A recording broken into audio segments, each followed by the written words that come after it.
അതേ വഴി, അതേ വേഷം, അവൾ ഇന്നും പൂജ ചെയ്തിരിക്കുന്നു എന്ന സംശയം അവനിൽ ബലപ്പെട്ടു തുടങ്ങി. അടിമുടി കോപം കയറി അവൻ പല്ലുറുമിക്കൊണ്ട് അവളെ നോക്കി. Bloody fool! അലങ്കരിച്ച കല്യാണ മണ്ഡപം, പലയിടത്തും പുഷ്പങ്ങളുടെ നിര തന്നെ തൂക്കിയിട്ടിരിക്കുന്നു. എങ്ങും സംഗീതം അലയടിക്കുന്നു. കുട്ടികളുടെ ബഹളം, മുന്നിൽ നിരത്തിയിട്ട കസേരയിൽ ആളുകൾ ഇരിക്കുന്നു. നാദസ്വരങ്ങളുടെ അകമ്പടിയോട് ആരോ മണ്ഡപം ലക്ഷ്യമാക്കി വരുന്നു. നെൽമണി നിറച്ചു വെച്ച തളികക്കപ്പുറമുള്ള വിളക്ക് ചുവന്ന നിറം പ്രകാശിപ്പിച്ച് മന്ദസിക്കുന്നു. മണ്ഡപത്തിന് ചുറ്റും ഉണ്ണിയേട്ടനും ആരവും കുഞ്ഞുട്ടനും മീനാക്ഷിയടത്തുമെല്ലാം നിൽക്കുന്നുണ്ട്. എല്ലാവരും പരസ്പരം തമാശ പറഞ്ഞു ചിരിക്കുന്നുണ്ട്. വരൻ വരുന്നേ എന്നുള്ള ആരുടെയോ ശബ്ദം കേട്ട് വധുവും തലയുയർത്തി. വെളുത്ത വസ്ത്രധാരിയായ യുവകോമളനായ വരനായിരുന്നു വധുവിൻ്റെ മനസ്സിൽ.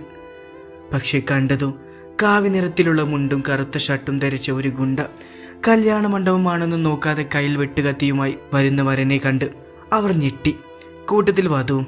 വെട്ടുകത്തിയുമായി വരൻ വധുവിനെ നേരെ ഓങ്ങി വന്നതും വധു അലറി വിളിച്ചിരുന്നിടത്തുനിന്ന് എഴുന്നേറ്റോടി. അമ്മേ, എന്നെ കൊല്ലാൻ വരണേ! എഴുന്നേറ്റോടിയ വധു ഉരുണ്ട് താഴേക്ക് വീണു. അപ്പോഴേക്കും ഭയങ്കര അലർച്ചയായിരുന്നു. തലമണ്ട എവിടേക്കോ തട്ടിമുട്ടിയപ്പോഴാണ് നമ്മളെ കല്യാണപ്പെണ്ണിന് ബോധം വരുന്നത്. ഓ ദേവി, സ്വപ്നം കണ്ടതായിരുന്നു. എൻ്റെ അമ്മേ, എൻ്റെ പാതി ജീവൻ പോയി. സ്വബോധം വന്ന കഥാനായിക രംഗങ്ങൾ ഓരോന്നായി ഓർത്തെടുത്തുകൊണ്ട് ഒരു ആത്മകഥം പറഞ്ഞു. ഇടിച്ചുപോയി. ആ വെട്ടുകത്തിയുടെ ഒരു തിളക്കമേ! പല ടൈപ്പ് സ്വപ്നങ്ങൾ കണ്ടിട്ടുണ്ടെങ്കിലും ഇച്ചാദ്യ സ്വപ്നം ആദ്യമായിട്ടാണ്. അതുകൊണ്ട് തന്നെ ഗൗരി നെറ്റി പണ്ടാറടങ്ങി പോയിരുന്നു. സ്വപ്നം കണ്ടുണ്ടായിരുന്ന കിളികൾ മൊത്തം കുടുക്കയും കൊണ്ട് പാറയില്ലോ ദേവിയെ. ഇപ്പോഴും നേരം വെളുത്തില്ലേ? ചുറ്റും നോക്കിക്കൊണ്ട് അവൾ തലപൊക്കിയതും കണ്ണിന്റെ തൊട്ടടുത്തൂടെ 5-6 നക്ഷത്രങ്ങൾ വട്ടമിട്ട് ഒരു പൂക്കാണ്. ചെവിയിൽ ഒരു വണ്ട് മൂളുന്ന ശബ്ദം. ഫുൾ കളിമണ്ണും ചോറും നിറച്ചു വെച്ച മണ്ട. തലക്കട്ടിൽ ചെന്ന് ഒരു കുത്തങ്ങട്ട് കുത്തി. പാവം, ആ കുട്ടി കട്ടിലിന്റെ ചോട്ടിലാണ് കിടക്കുന്നതിന്റെ കാര്യം അറിഞ്ഞിട്ടില്ലെന്ന് തോന്നുന്നു. ഷോ! ഒടുവിൽ ചക്രശ്വാസം വലിച്ചു അമ്മനെ വിളിച്ചു. അവൾ ഇട്ട പോലെ അവിടെ ചുരുണ്ടും അടങ്ങിക്കിടന്നു. ഗൗരി അതിനുള്ളിൽ മൂക്കും വലിച്ച് കിടക്കുമ്പോഴാണ് ആര് ഓടി വന്ന് വാതിൽ തുറക്കുന്നത്. പിന്നാലെ മെറ്റെ കുട്ടി തേമാങ്ങുണ്ട്. മിസ്സിങ് ഗൗരി! ആ അണ്ണാച്ചി പോയാച്ചി! വാതിൽ തുറന്ന പാട് ആരോ വലിയ വായിൽ പറഞ്ഞു. ചാടിമണ്ടി കട്ടിലിനടുത്ത് എത്തുമ്പോൾ മാഡവും മിസ്സായി. ചേച്ചി എങ്കെ? ഏച്ചിന്ന് വിളിച്ച് കുഞ്ഞുട്ടൻ കട്ടിലിന്റെ അടിയിലേക്കൊന്ന് പാളി നോക്കി. സാധനം അവിടെ തന്നെ ഉണ്ടെന്ന് കണ്ടു. അവന്റെ മുഖത്തൊരു 10 മണി മുല്ല ചിരി പ്രത്യക്ഷപ്പെട്ടു. അയ്യോ, ചേച്ചി എന്താ താഴെ കിടക്കുന്നേ? റൂമിൽ കയറി ഉടനെ കുഞ്ഞുട്ടൻ ഗൗരി കിടക്കുന്നത് കണ്ട് ആരവിന്റെ മുഖത്തേക്ക് നോക്കി. ഓഹോ, അപ്പൊ ചേച്ചി സാഷ്ടാംഗം പ്രമാണിച്ച ശബ്ദമാണ് നമ്മൾ പുറത്തുനിന്ന് കേട്ടതല്ലേ? എന്ത്? കുഞ്ഞുട്ടന് വീണ്ടും സംശയം. എടാ മരം കൊണ്ടാ ചേച്ചി സ്വപ്നം കാണുന്നതിന്റെ താഴേക്കുരുണ്ട് ചാടിയിട്ടുണ്ടാവും. എന്റെ ബലമായ സംശയം കട്ടിലെങ്ങാനും മുന്തിത്തള്ളി ഇട്ടോ എന്നാണ്. ചേച്ചി ഒന്ന് എഴുന്നേറ്റേ! കുഞ്ഞുട്ടൻ തന്നെ അവളെ തട്ടി വിളിച്ചു. നോ അനക്കം. ഒന്നുകൂടെ വിളി. കുമ്പിടാൻ മടിച്ച ആരവ് കുഞ്ഞുട്ടനോട് കൽപ്പിച്ചു. ഇല്ല ഏട്ടാ, ഒരു രക്ഷയില്ല. അനക്കമില്ലാത്തത് കണ്ട് ഒടുവിൽ ആരവ് തന്നെ അവളെ വലിച്ചു പുറത്തിട്ടു. കട്ടിൽ കുത്തിയ ഷോക്ക് മാറും മുന്നേയുള്ള ആരവിന്റെ പിടിച്ചുവലിൽ ഗൗരിക്ക് പിന്നെയും വേദനിച്ചു. പാതി തുറന്ന കണ്ണുകളോടെ അവർക്ക് നേരെ ചീറി. എന്താ മരകുന്തമാരെ, നിങ്ങൾക്ക് എന്താ വേണ്ടത്? എന്റെ കൈ പിരിഞ്ഞു പോന്നാ തോന്നുന്നത്. സ്കൂളിൽ നിന്ന് പിരിഞ്ഞു പോരൊക്കെ കേട്ടിണ്, കൈ പിരിഞ്ഞു പോരുമോ? ആ സ്ഥാനത്തുള്ള കുഞ്ഞുട്ടിന്റെ ചളി കേട്ട് ഗൗരി തുറുക്കനെ നോക്കി നിൽക്കാതെ എന്നൊന്ന് താങ്ങടാ. ഇളിച്ചുകൊണ്ട് ആരവിനെ നോക്കി ഗൗരി പറഞ്ഞു. പെങ്ങൾ എന്ത് സ്വപ്നം കണ്ടത്? അവളെ പിടിച്ചു പൊന്തിക്കുന്നതിനിടെ ആരവ് ചോദിച്ചു. ഇന്റെ കല്യാണം, അതിന് ചെക്കനെ ഒളിച്ചോടി പെങ്ങളെ. എന്ത് ചെക്കനോ? ഏത് ചെക്കൻ? അതേ ചേച്ചി, കണ്ണേട്ടൻ പോയി. രാവിലെ ചെന്ന് നോക്കുമ്പോ അവിടെ കാണാനില്ല. ഗൗരി വിശ്വാസം വരാത്ത പോലെ ആരവിനെ നോക്കി. ആണോ? ആരവ് ശോകമായിക്കൊണ്ട് അതേന്ന് തലയാട്ടി. പ്ലാനിങ് എല്ലാം എട്ടുനിലയിൽ പൊട്ടി മൂഞ്ചി പോയിരിക്കുന്നു. ആ മഹാൻ ചാടിപ്പോയിരിക്കുന്നു. അതും പാലാക്കുറിച്ചുമായുള്ള സൈന്യത്തിന്റെ കണ്ണൊട്ടിച്ചുകൊണ്ട്. ഷടാ, ഞാനിതെങ്ങനെ സഹിക്കും? നിനക്കറിയോ പെങ്ങളെ, ഞാൻ ഇന്നലെ രാത്രി ഈ പരിപാടിയുടെ മാസ്റ്റർ പ്ലാൻ റെഡിയാക്കുകയായിരുന്നു. ഷടാ, വെറുതെ ഉറക്കം കളഞ്ഞു. ഇനിയിപ്പോ എങ്ങനെ കാര്യം നടത്തും? അവൻ നിരാശയോടെ പറഞ്ഞു. ഗൗരിയൻ ദേവ് പോയ ശോകത്തിലായിരുന്നു. ഇന്നു മുതൽ തകർത്ത് അഭിനയിക്കാൻ ഇന്നലെ ആരവ് കോച്ചിങ് കൊടുത്തിരുന്നു. ഭക്ഷണം കഴിച്ചിട്ട് ആലോചിച്ചാൽ മതിയോ? കൂടുതൽ തന്തയ്ക്ക് വിളി തുടങ്ങിയിട്ടുണ്ട്. വീണ്ടും കുഞ്ഞുട്ടന്റെ തഗ്. അതോടെ ആരവ് അവന്റെ കൊല്ലിക്ക് തന്നെ നോക്കി പിടിച്ചു.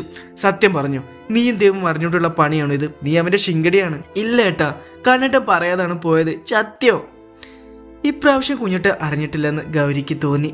എന്നാ വായോ, എനിക്കും വിശക്കുന്നു എന്നും പറഞ്ഞ് ഗൗരി അവനെയും കൊണ്ടുപോയി. ഇനിയിപ്പോ എന്ത് ചെയ്യും? ഭക്ഷണം കഴിച്ച് വടക്കിനിക്കോലായി പല്ല് തോണ്ടിയിരിക്കുമ്പോൾ ഗൗരി ആരവിനോട് ചോദിച്ചു. ഞാൻ ആലോചിച്ചിട്ട് ഒരു വഴിയേ ഉള്ളൂ. കുറച്ച് നാറിയ വഴിയാണ്, എന്നാലും അതേ ഇപ്പൊ രക്ഷയുള്ളൂ. എന്ത് വഴി പറ, ഞാനും കേൾക്കട്ടെ. സെന്റി. ദേവ് പോയതിൽ സങ്കടപ്പെട്ട് നീ അവന്റെ അച്ഛന്റെ അടുത്ത് പോകുന്നു, കരയുന്നു. അയ്യേ, എന്നെ കൊണ്ടൊന്നും വയ്യ. അവൻ പോയല്ലോ എന്ന് വിചാരിച്ച് സന്തോഷിക്കാണ് ഞാൻ. എന്നിട്ട് ഞാൻ തന്നെ കരയേ? ഇതൊന്നും നടക്കൂല കുട്ടിയെ. പൊട്ടത്തി ചേച്ചിയെ, ഞാൻ പറയണ പോലെ ചെയ്താൽ മതി. ഒന്ന് വന്നേ. ആ ചാടിപ്പോവൻ ഇന്ന് തന്നെ ഇവിടെ എത്തണം. അതിനുള്ള വഴിയാണ് ഞാൻ നോക്കുന്നത്. ഗൗരിയുടെ എതിർപ്പ് വകവയ്ക്കാതെ ആരവ് അവളെ വലിച്ചു കൊണ്ടുപോയി. ദേവിയെ, എന്റെ മാനം പൊട്ടി അഗ്നിപർവ്വതം പോലെ ചീറ്റം പോവാണല്ലോ. എന്തൊക്കെ ഉണ്ടാവും എന്തോ. ഗൗരി ഒന്നും ചെയ്യാൻ കഴിയാതെ പുളഞ്ചിത അവസ്ഥയിലായി. എന്നെ അങ്ങോട്ട് കൊല്ല്. ആരവിന്റെ കൈ വിടുവിപ്പിക്കാൻ നോക്കിക്കൊണ്ട് ഗൗരി കലിപ്പോടെ പറഞ്ഞു. അതിനല്ലേ പെങ്ങളെ ദേവ്, അവൻ ചെയ്തോളും. ആരവ് അപ്പൊ തന്നെ അതിനുള്ള മറുപടി കൊടുത്തു. അറിയാൻ വേണ്ടിയിട്ട് ചോദിക്കാണ്, നിനക്കുള്ള വല്ല ശത്രുതയുണ്ടോ? പൊന്നു മോളെ, ശത്രുതയ്ക്കല്ല ഒരു റേഞ്ചൊക്കെ. അതും പറഞ്ഞ് ആരവ് പൊട്ടിച്ചിരിച്ചു. ഗൗരി അവന്റെ ഓഞ്ഞ ചിരി കണ്ട് പല്ലും ഞെരിച്ചു. കോലായിലെത്തിയതും ആരവ് കൈവിട്ടു. കൈ കിട്ടിയ ആശ്വാസത്തിൽ അവൾ ഒഴിഞ്ഞുകൊണ്ട് അവനെ നോക്കി. എന്ത് പിടുത്താണ് കോപ്പേ, കരയടി. ചുറ്റിലൊന്ന് കണ്ണൊടിച്ചുകൊണ്ട് ആരവ് ഗൗരിയോട് പറഞ്ഞു. എന്ത്? കൈ കുടഞ്ഞുകൊണ്ട് ഗൗരി അവന് നേരെ നോക്കി. ദേവ് പോയതിൽ സങ്കടപ്പെട്ട് നീ കരയണം. അവന്റെ അച്ഛന്റെ മുന്നിൽ വെച്ചുകൊണ്ട് മനസ്സിലാവും നിനക്ക്. ആരവിന്റെ സംസാരത്തിൽ ചെറുതായി ദേഷ്യം കലർന്നിരുന്നു. അതിന് എനിക്ക് കരച്ചിൽ വരുന്നില്ലടാ. നിനക്കെങ്ങനെ കരയാൻ പറഞ്ഞാൽ മതി, എനിക്ക് വരാത്തോണ്ടല്ലേ. പാവം, ദേവ് പോയതിൽ യാതൊരു വിഷവുമില്ല ആ കുട്ടിക്ക്. പിന്നെ എങ്ങനെ കരച്ചിൽ വരും? നിങ്ങൾ തന്നെ പറ. ഒട്ടും കരച്ചിൽ വരുന്നില്ലേ? ആരവ് കോന്തൻ വീണ്ടും തന്നെ ചോദിച്ചുകൊണ്ടിരുന്നു. ഇല്ല മുത്തേ, ആ സാധനം വരുന്നില്ല. എന്നെന്റെ പെങ്ങള് വാ, നമ്മൾക്ക് 2 സവാളയ്ക്ക് മുറിച്ചിട്ട് വരാം. വായനോട്ടം മാത്രമല്ല നമ്മൾ ആരവിന്റെ ഹോബിട്ടു. ഇത്തരം ഐഡിയാസ് അവന്റെ അടുക്കൽ ലഭ്യമാണ് കുഞ്ഞുങ്ങളെ. സവാള. ഗൗരി സ്വയം തലക്കടിച്ചു. അതൊന്നും വേണ്ടട്ടോ, ഇതൊന്നും ശരിയാവില്ല. ഗൗരിയോട് കുഞ്ചിക്കൊണ്ട് പറഞ്ഞു. ആരവും ഗൗരിയെ നോക്കി നിൽക്കിയ ദേവിന്റെ അച്ഛൻ പൂജാമുറിയിൽ നിന്നിറങ്ങി. ഗൗരി, തിരുമേനി വന്നു. സംസാരിച്ചു നിൽക്കുന്ന ഗൗരിയുടെ ശ്രദ്ധ തിരിക്കാനായി അവൻ പറഞ്ഞു. കണ്ടു, പക്ഷെ ഈ വഴി നടക്കൂലോട്ടോ. തിരുമേനെയും ആരവിനെയും മാറി മാറി നോക്കിക്കൊണ്ട് ഗൗരി വെപ്രാളത്തോടെ പറഞ്ഞു. എന്നാൽ ആരവ് അവളെ നോക്കാതെ തിരുമേനിയുടെ വരവ് നോക്കി നിൽക്കാണ്. ഗൗരി അവനെ ഒന്ന് നോക്കി ദേവിന്റെ അച്ഛൻ്റെ അടുത്തേക്ക് നോക്കിയതും ആരവ് മുഷ്ടി ചുരുട്ടി അവളെ മൂക്കിയിട്ട് ഒരു ഇടി അങ്ങോട്ട് കൊടുത്തു. എന്നിട്ട് വായ പൊത്തി പിടിച്ചു. തൂണിന്റെ മറവിലായതിനാൽ തിരുമേനി അവരെ കണ്ടിരുന്നില്ല. അപ്രതീക്ഷിതമായി മൂക്കിനിട്ട് കിട്ടിയ ഇടിയുടെ വേദന ഗൗരി പുളഞ്ഞു പോയി. കണ്ണിൽ നിന്നും മൂക്കിൽ നിന്നും വെള്ളം കുടുകുടാ പുറത്തേക്ക് ചാടി. ശബ്ദം പുറത്തേക്ക് വരാതിരിക്കാൻ വായ കൈകൊണ്ട് അമർത്തി പിടിച്ചിട്ടും അവൾ കൈ തടയിട്ടു. ഡാഷ്. വായിൽ വന്ന തെറികൾ മുഴുവൻ അവൾ അവന് നേരെ പ്രയോഗിച്ചു. പക്ഷെ ശബ്ദം പുറത്തേക്ക് പോയില്ല. അതിനു മുന്നേ നാവിനെ വായ്ക്കുള്ളിൽ തന്നെ പിടിച്ചു പൂട്ടി. ഇതൊന്നും അറിയാതെ നടന്നു വരുന്ന തിരുമേനിയെ കണ്ട് ആരവിന്റെ അടുത്ത ഐഡിയ വർക്ക് ചെയ്തു. തിരുമേനി ഇപ്പോൾ ഇവിടെ എത്തും. അതിനു മുന്നേ ഞാനിവിടെ നിന്ന് മാറണം. ഈ കോപ്പ് കുളമാക്കും എന്തോ. മുഖം പൊത്തി എരിവ് വലിച്ചു നിൽക്കുന്ന ഗൗരിയെ ആരവ് തൂണിനപ്പുറത്തേക്ക് തള്ളിക്കൊണ്ട് അകത്തേക്ക് മറഞ്ഞു. എന്റെ ദേവി, എന്റെ മൂക്ക് എന്തൊരു വേദനയാണ്. കൊല്ലണവനെ. മൂക്കിന്റെ പാലം പൊട്ടിന്ന് തോന്നണം. ഏതോ ഇതിനിടയ്ക്ക് കമ്പിട്ട് നേരാക്കേണ്ടി വരുമോ? മെല്ലെ മെല്ലെ മൂക്ക് തലോടി തലയുടുത്തുമ്പോഴാണ് അവൾ ദേവിന്റെ അച്ഛനെ കാണുന്നത്. അമ്മേ, വെറുതെ അല്ല ആ കള്ളക്കിളവനെ ഉന്തിയിട്ടത്. മുട്ടുംകാൽ വിറയ്ക്കുന്നുണ്ട് എന്തൊരു സംശയം. ദേവിന്റെ അച്ഛനെ അവൾ അത്ര അടുത്തുനിന്ന് ഒറ്റയ്ക്ക് കാണുന്ന ആദ്യമായിട്ടാണ്. കണ്ണിലേക്ക് നോക്കിയ കള്ളക്കണ്ണീരാണെന്നും വല്ല ദിവ്യ സന്തോഷം കിട്ടുമോ ദേവി? ഇങ്ങനെ കണ്ടുപിടിച്ച 16 ഇവിടെ തന്നെ കഴിയും. പണി പാളിക്കല്ലേ. മൂക്കാണേൽ ഒരു തരിപ്പ് പോലെ. കണ്ണിൽ നിന്നും വെള്ളം എത്ര തുടിച്ചിട്ടും നിൽക്കുന്നില്ല. തിരുമേനാൽ ഇവിടെ എത്തുകയും ചെയ്തു. പണി തുടങ്ങിക്കോ ഗൗരി. ഇത് നിന്റെ കഴിവ് തെളിയിക്കേണ്ട അവസരമാണ്. പെർഫോമൻസ് കലക്കിയാൽ പിന്നെ നീ ആരാ? ഗൗരി സ്വയം ചിന്തിച്ചു നിൽക്കവെയാണ് ദേവിന്റെ അച്ഛൻ അവളെ കാണുന്നത്. മുഖം ചുവന്നിട്ടുണ്ട്, കണ്ണുകൾ നിറഞ്ഞിരിക്കുന്നു. എന്തോ അത് കണ്ടതും അദ്ദേഹത്തിന് ഭയങ്കര വിഷയമായി. മോളെ എന്നും വിളിച്ച് അവൾ അടുത്തേക്ക് ചെന്നതും ഗൗരി ഓടി വന്ന അദ്ദേഹത്തിന്റെ നെഞ്ചിലേക്ക് ഒരു വീഴ്ചയായിരുന്നു. എന്ത് ചെയ്യാനാ മക്കളെ, അഭിനയിക്കുക എന്നെ ആരവ് പറഞ്ഞിട്ടുള്ളൂ. ഇവളത് ജീവിച്ച് കാണിച്ചു കൊടുക്കുക. അച്ഛന്റെ മോളെ എന്നുള്ള വിളിയിൽ ഗൗരി വീണോയി കുട്ടികളെ. വാതിനപ്പുറം ഗൗരിയെ സൂക്ഷിച്ചു നോക്കിയെന്ന ആരവിന്റെ ഹൃദയം ഒന്ന് പിടച്ചു. ദേവ, അറ്റാക്ക് കഴിഞ്ഞ ശരീരത്തിലേക്കാണ് ഗൗരി പാഞ്ഞു ചെന്ന് വീണത്. ഇനിയും ഒന്ന് പ്രതീക്ഷിക്കാട്ടോ. അമ്മാതിരി വീഴ്ചയായിരുന്നു. എജ്ജാതി അഭിനയം. ഇവളൊന്ന് ഓസ്കാർ വാങ്ങും. അച്ഛന്റെ നെഞ്ചിൽ പറ്റി നിൽക്കുന്ന ഗൗരിയെ നോക്കി ആരവ് നഖം കടിച്ചു നിന്നു. ദേവ് ഇപ്പൊ ഇവിടെ എത്തും. വൈകുന്നേരം ആവും തോന്നില്ല. മോളെന്തിനെ കരയുന്നേ? ദേവ് പോയതിനാണോ? അതിനാണെങ്കിൽ എന്റെ കുട്ടി കരയണ്ട, അവൻ വരൂട്ടോ. മോൾ കണ്ണയ്ക്കൊന്ന് തുടക്കി. അച്ഛൻ ഇപ്പൊ വരാം, അവനൊന്ന് വിളിക്കട്ടെ. അതും പറഞ്ഞ് അവളെ മുഖത്തേക്ക് നോക്കി ഒന്ന് പുഞ്ചിരിച്ചു. പൂജ ഒന്നും മുടങ്ങില്ല. അവ ഇന്ന് തന്നെ വരും. തിരുമേനി തന്നെ കള്ളക്കണ്ണീർ തുടച്ചു കൊടുത്തതും ഗൗരി ഒന്ന് ചിരിച്ചു. അച്ഛ എപ്പോ വരാമോളെ? അവളെ തന്നിൽ അടർത്തി മാറ്റി നെറുകിൽ തലോടിക്കൊണ്ട് തിരുമേനി പറഞ്ഞു. സന്തോഷത്തോടെ മുഖം തുടച്ചു അവൾ മാറുന്നതും അദ്ദേഹം ഫോൺ കയ്യിൽ പിടിച്ച് മുകളിലേക്ക് കയറിപ്പോയി. റൂമിലേക്ക് കയറിയെന്ന് കണ്ട് ഗൗരി നിന്നിടത്തുനിന്ന് 2 ചാട്ടം ചാടി. ചാടിത്തുള്ളി വാതിലിനടുത്തേക്ക് നോക്കിയതും കൈയും കെട്ടി തന്നെ നോക്കി നിൽക്കുന്ന ആരവിനെ കണ്ടതും അവളൊന്ന് ചൂളിപ്പോയി. മനസ്സിലായി എന്ന അർത്ഥത്തിലുള്ള ആരവിന്റെ തലയിളക്കവും കൂടി ആയപ്പോൾ അവൾക്ക് വയറ് നിറഞ്ഞു. എന്താ അഭിനയം? ശരിക്കും നിന്റെ അമ്മായിയപ്പനാണോ? ആരവിന്റെ ചോദ്യം കേട്ട് ഗൗരി അവന്റെ വയറ്റിട്ട് ഒരു കുത്തു കൊടുത്തു. നിന്നെപ്പോലെ പോണെടുത്ത് മുഴുവൻ സംബന്ധം ഉണ്ടാക്കാറില്ല ഞാൻ. ഉവ്വേ ഞാൻ വിശ്വസിച്ചു. ആരവ് വീണ്ടും അവളെ ചൂടാക്കിക്കൊണ്ടിരുന്നു. രാത്രിയുള്ള പൂജമുടക്കം ഗൗരിയെ ചൊടിപ്പിച്ച ദേവിനെ നിരാശനാക്കിക്കൊണ്ട് ഗൗരി തന്റെ കടമ നിർവഹിച്ചു. ഇത് ദേവിന് അങ്ങേയറ്റം വെറുപ്പും വാശിയും ഉണ്ടാക്കി. ഇതോടെയാണ് അവൻ വീട്ടിലേക്ക് പോവാൻ തീരുമാനിച്ചത്. പുലർച്ചെ മനയിൽ നിന്നും അവൻ ആരും അറിയാതെ പോയെങ്കിൽ അവന്റെ അച്ഛനെല്ലാം മണത്തു കണ്ടുപിടിച്ചിരുന്നു. ഇല്ലത്തെത്തി ഒന്ന് കിടന്നെണീറ്റേ ഉള്ളൂ. അപ്പോഴേക്കും തിരികെ മനയിലെത്താനുള്ള അച്ഛന്റെ കൽപ്പന അവനെയും തിരിഞ്ഞെത്തിയിരുന്നു. കാരണം പറഞ്ഞതാവട്ടെ ഗൗരി കരയുന്നുണ്ടെന്നും. നീ വന്ന് കർമ്മം ചെയ്ത് പൊക്കോ, എന്നാൽ ആ കുട്ടിക്ക് പേടിക്കേണ്ട. നമ്മൾ ശിവയുടെ അത്ര പോലും പ്രായമില്ലല്ലോ അതിന്. ഒടുവിൽ അവൻ വൈകുന്നേരം വരാമെന്ന് പറഞ്ഞ് ഫോൺ കട്ട് ചെയ്തു. അച്ഛന്റെ മുന്നിൽ ഷൈൻ ചെയ്ത് എന്നെ നാട്ടിക്കാനാണ് അവളുടെ പ്ലാൻ. തേരാടി ഊള് നിനക്ക് ജീവിക്കാൻ സമ്മതിക്കില്ല. ദേവിന് കലി കയറി. നിന്നെ ഞാനൊന്ന് നേർക്ക് നേരെ കാണുന്നുണ്ട്. അതോടെ നിന്റെ ഇളക്കം മാറും. വൈകുന്നേരം ആകുമ്പോൾ തന്നെ ഗൗരിയും ആരോ മാഞ്ചോട്ടിലിരിക്കുകയാണ്. എടോ അവൻ വരില്ലെന്നാ തോന്നുന്നേ. സന്ധ്യ ആവാറായല്ലോ. ഇനി വരുന്നൊരു പ്രതീക്ഷയില്ല. നിക്കുമുത്തേ ഈ ഒന്ന് ക്ഷമിക്കേ. വരുമെന്ന് അവന്റെ അച്ഛൻ പറഞ്ഞിട്ടുണ്ടെങ്കിൽ ഓനെ ഇപ്പൊ കാണും. ആരവ് പറഞ്ഞ നാക്കെടുത്തില്ല. അതിനു മുന്നേ മനയുടെ മുറ്റത്ത് വന്നു ലാൻഡായി. അതിൽ നിന്ന് ഇറങ്ങുന്ന ആളെ കണ്ടതും ഗൗരിയുടെ മുഖം വിടർന്നു. നീ ആളെ കൊള്ളാലോ. ആരവിനൊന്ന് അടിമുടി നോക്കി ചിരിച്ചോണ്ട് ഗൗരി പറഞ്ഞു. നീ എന്തായാലും ഉണ്ടക്കണ്ണി വിചാരിച്ചത്? ആര് വെറും തറയാണെന്നോ? കണ്ടാൽ വെറും തറ തന്നെ. ഗൗരി അതും പറഞ്ഞ് ദേവ് എന്ന വാഹനത്തിന് നേരെ നോക്കി.